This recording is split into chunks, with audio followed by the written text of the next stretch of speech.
dibawakan khas oleh Kementerian Belia dan Sukan. Terima kasih kerana terus bersama saya dalam rancangan B.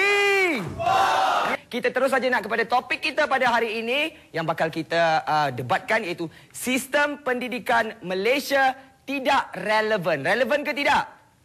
Tak tahu. Tak tahu tak apa. Kita bersama-sama kita saya jemput untuk merungkai masalah ini. Kita persilakan Encik Norizal Zainal Abidin. Alhamdulillah. Itu saya agak projected. Apa khabar Haris? Ya, baik, alhamdulillah. Dan Abang Rizal sendiri siapa ni? Alhamdulillah baik. Abang Rizal sendiri baik dan mewakili mana-mana persatuan? Saya daripada ABIM. ABIM daripada ABIM. Dan abang rasakan masih relevan atau tidak sistem pendidikan kita? Pastinya masih. Masih lagi relevan. Silakan ke spot anda. Terima kasih Haris. Masih relevan kata Abang Rizal kita. Siapa pula yang bakal kata orang menidakkan beliau? Kita persilakan Abang Azmil Yunur. Apa khabar abang? Sihat. Abang Azmil mewakili mana-mana persatuan? Saya seorang pensyarah komunikasi dari IPTS dan seorang pemuzik independen. Pemuzik juga independen. Okey, dan abang rasakan masih relevan atau tidak? Mungkin tidak. Mungkin tidak. Kita akan debatkan. Kita akan tunggu apakah hujah-hujah beliau. Silakan ke spot anda. Dan tepukan sekali lagi untuk panel-panel kita.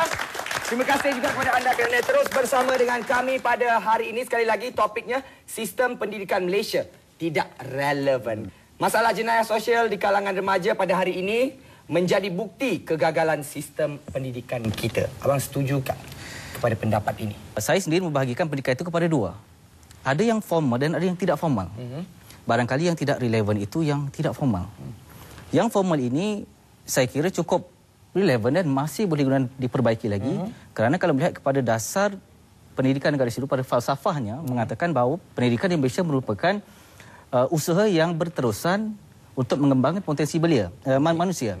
Maknanya usaha yang berterusan di situ meletakkan ada ruang untuk diperbaiki kerana proses pendidikan ini sentiasa berubah. Jadi bermakna apa pun saja sistem yang berlaku sebelum itu masih relevan, paling tidak pun sebagai satu landasan untuk kita memperbaiki sistem yang ada. Okey, anda setuju dengan pendapat Abang Rizal kita? Setuju. Ada yang setuju tapi nampaknya orang sebelah saya ini digeleng kepala. Tidak, saya tak setuju. Saya ada pendapat lain. Apa pendapat abang pula? Bismillah. Jadi saya rasa soalannya kita bukannya nak menuduh sistem pendidikan yang gagal, tapi kita patut menilai apakah peranan sistem generally. Jadi sistem ni dia punya peranan ialah untuk mengkoordinasikan tindakan. Okey, jadi bukan mengkoordinasikan orangnya. Okey, jadi kalau dengan pendidikan ada yang relevan, ada yang tidak relevan. Contohnya mungkin kita boleh berikan yang mungkin membuatkan anda kurang puas hati. Banyak pendapat yang orang masuk sastra ni budak-budak yang tak pandai. Betul. Masuk sains pandai. Kebijaksanaan ni bukannya boleh dinilai dalam usul sains. Sains pun dah disalah-anggap. Social sciences, sains juga. Dan itu kalau diklasifikasikan itu dalam sastra. Betul tak? Social science, betul. Tapi persepsi tu. Hari tu saya ada buat workshop menulis dengan budak pelajar SPM. Dia seorang dia datang beritahu saya dia sangat kecewa dengan pandangan budak sastra ni bodoh. Sebab dia dapat skor tinggi, form 3. Lepas tu dia nak ambil sastra. Semua orang kata, kenapa masuk sastra? Ni budak tak pandai masuk sastra. Masuk sains lah. Okey, kalau macam itu, macam mana kita nak ubah persepsi umum ni? Mengatakan sastra itu tidak sebenarnya bodoh. Dia pandai juga. Ada yang sampai memberi. Di sekolah tidak mengatakan sastra ni khusus untuk orang-orang yang tidak pandai. Tidak.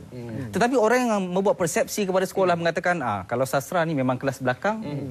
Sistem kita meletakkan ukuran di situ kerana mereka yang diukur dari segi akademiknya diletakkan dalam kelas sastra kerana mereka akan lebih cemerlang di sastra berbanding dengan sains. Betul ya? Masalah dia di sini, kita pergi ke sekolah, kita nak tengok anak kita dapat A. Lulus dengan cepat, dengan cemerlang. Betul tak? Ada ibu bapa kita macam berapa A, semua berapa A.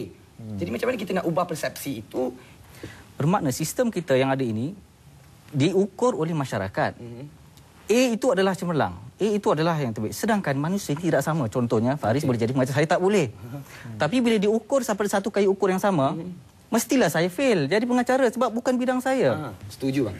Itu saya setuju memang. Ya, sebab boleh diketengahkan benda-benda lain, bukannya A-nya. A saja. Kenapa kita tak ada follow up news story pasal where are they now? Betul. 20A student, where are they now? Tak ada kan? Mana ada?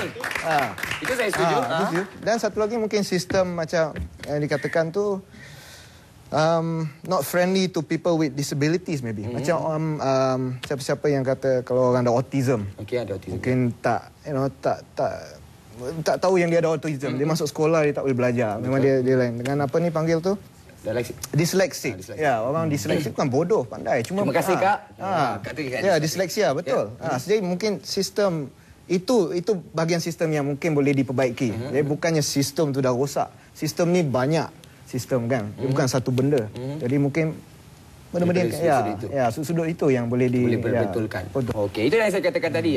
Bila kita cakap pasal tadi ada yang kurang ada pelajaran ataupun tidak boleh membaca, tetapi mereka boleh berjaya. Tapi persepsi itu masih lagi ada yang kalau tak dapat A memang akan gagallah seumur hidup dia. Kalau tak dapat pelajaran cemerlang dalam SPM ataupun PMR, memang selepas ini arah tuju hidup dia memang sampai di situ sajalah kan mentaliti itu. Okey, baiklah apa? Terima kasih saya ucapkan sekali lagi kepada panel kita. Tepukan untuk mereka berdua kerana terus berhujah-hujah yang cukup bernas, cukup positif ataupun negatif kita tak tahu, tak apa. Kita akan terus memberikan mereka ujian-ujian dengan soalan-soalan yang menarik selepas ini dan kita telah sampai ke segmen kedua iaitu segmen on the spot. Jadi kita mulakan dengan abang sendiri untuk menyoal Abang Rizal kita. Okey, so Saudara Rizal, di manakah boleh katakan sistem pendidikan kita ni masih relevan? Sebab kita baca di surat khabar, di media, banyak mengatakan sudah tidak relevan. Cantiknya saya boleh melihat kepada falsafah mereka negara itu ingin melahirkan insan yang seimbang dari segi fizikalnya, emosinya, inteleknya dan kerohaniannya. Bagi saya ini satu dasar yang cukup sempurna, yang lengkap. Tinggal lagi apa yang berlaku di luar dari segi pelaksanaannya. Maka kita lihat dalam kesan dalam masyarakat banyak sekali kes-kes pelajar. Contohnya minggu lepas ada kes tingkatan 2 merogol seorang kekasihnya 9 orang. Jadi adakah kita nak menghukum sistem pendidikan? Itu yang saya katakan bahawa sistem pendidikan yang tidak formal yang banyak mengganggu sistem pendidikan kita yang ada. Contohnya yang boleh kita berikan? Baik, contohnya di rumah ibu bapa. Bapa kata, kau jangan isap rokok. Tangannya ada rokok. Tidak formal. Tidak formal.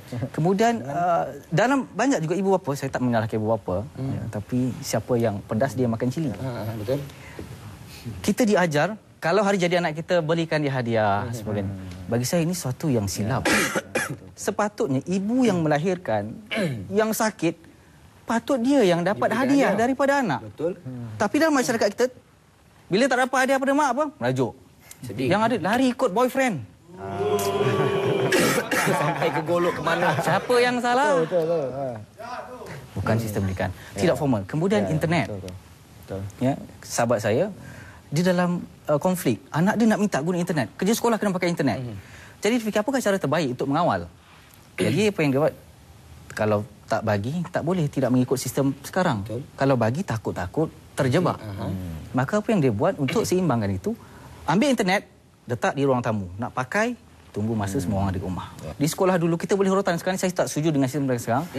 Tak boleh rotan belajar. Jadi sistem yang tidak formal ini banyak mengganggu sistem yang formal. Sistem tidak formal ini banyak. Contohnya kita dididik, masyarakat dididik dengan apa yang dilihat, apa yang didengar, apa yang disentuh. Jadi banyak sekali berlaku masalah itu kerana pendidikan tidak formal yang tidak dikawal dengan baik. Barangkali dari pelaksanaannya. Jadi mungkin itu. So berpuas hati dengan jawapan itu tadi? Yes.